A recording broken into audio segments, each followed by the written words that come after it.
on board one of these C-17s. If you look behind me, you can see the crew getting everything ready.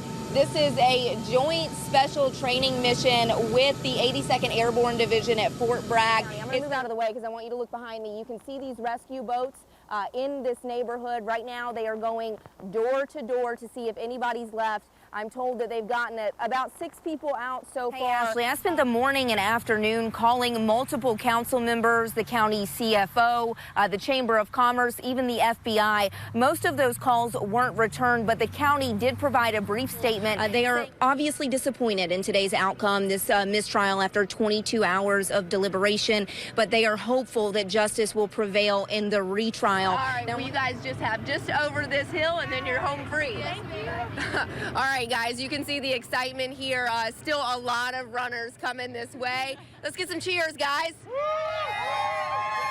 Now, inside that courtroom today, it was extremely quiet as Michael Slager said out loud, "I am changing my plea to guilty for excessive force." All right, we're ready to roll. Ready to stand there? 55, hold for runway 23 Delta, contact tower ready. Months of planning, all down to the wire. 5, 4, 3, 2, 1, go. It was definitely a lot of fun that all the aircraft took off together. The man behind the mission and the stick to get 20 C-17s airborne. A great view from the ground, but a killer view from inside. Looking down on Charleston and out over an impressive formation of these massive cargo planes. No small feat at all, absolutely not. Over the Sea Islands and the Ravenel.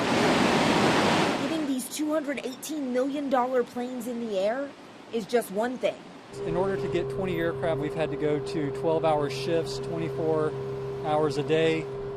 So it takes about 3 full days of getting the airmen out here to get the aircraft ready. And the pressure is on. I've been working on them since I was 19, and to think that they put that much responsibility into a 19-year-old's hands is a little crazy, but you know, we're trained for it. First stop, Pope Army Airfield, where more than 1,500 paratroopers will board these planes, and we're going to have 82 active jumpers inside our plane. So they'll load up right here in about an hour and a half. They'll jump over Sicily Drop Zone in North Carolina. They load up quickly, heavy packs, parachutes in tow. Yeah, there's several in here that are first time, but the great thing about this is just what we do on a normal basis. So. A quick nap, maybe a prayer, then they're off. This is just an easy day in the life of a paratrooper in the 82nd Airborne Division.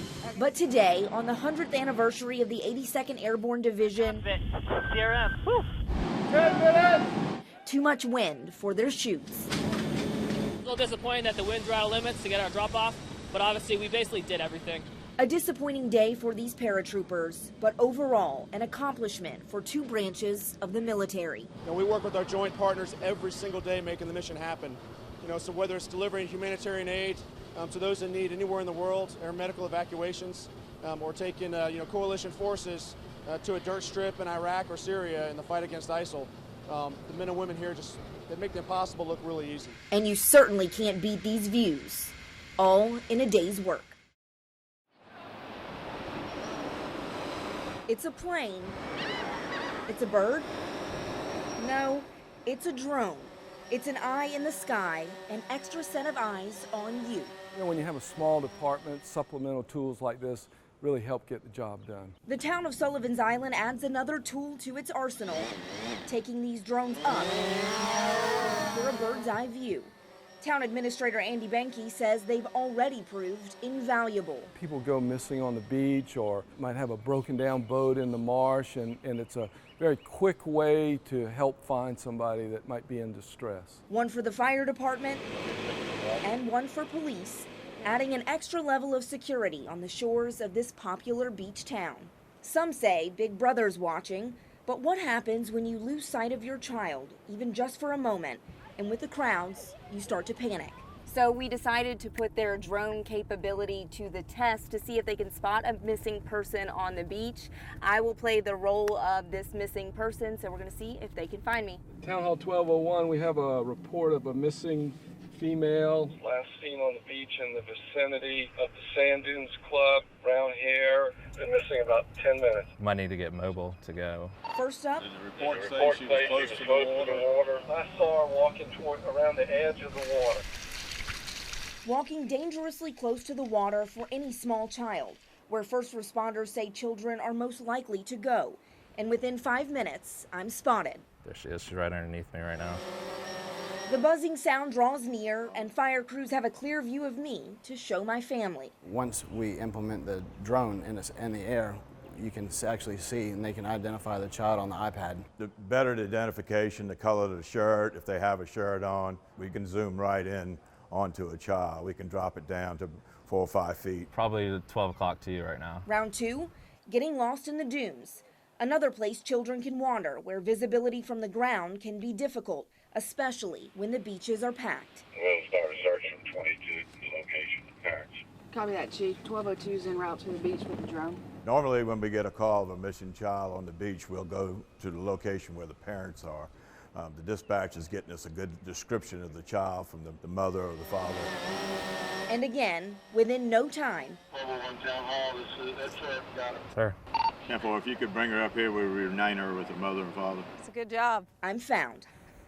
Crews admit it's easier this time since the beach is less crowded, but this impromptu exercise keeps them on their toes and on the lookout. We don't have any lifeguards on Sullivan's Island, but we do have a full-time fire department that's out here. You know, we got boats, jet skis, and now we have a drone that we're able to use to kind of find out what's going on a lot sooner. Take off.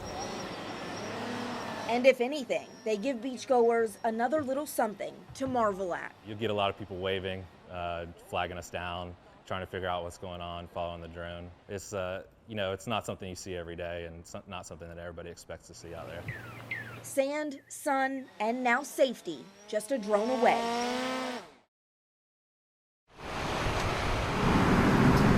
Cue the sounds of rush hour in Charleston.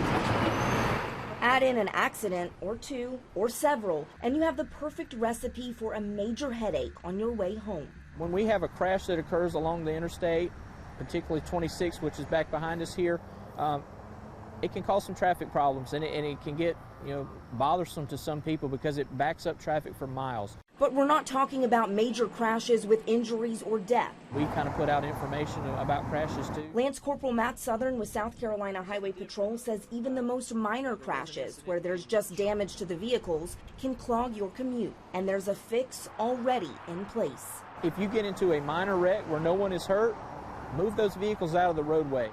It's not just a sign on the side of I-26, it's the law. A lot of people don't know that it's the law, and so more or less, you know, hopefully this story will let people realize that it is something that you need to do. You need to move it out of the roadway.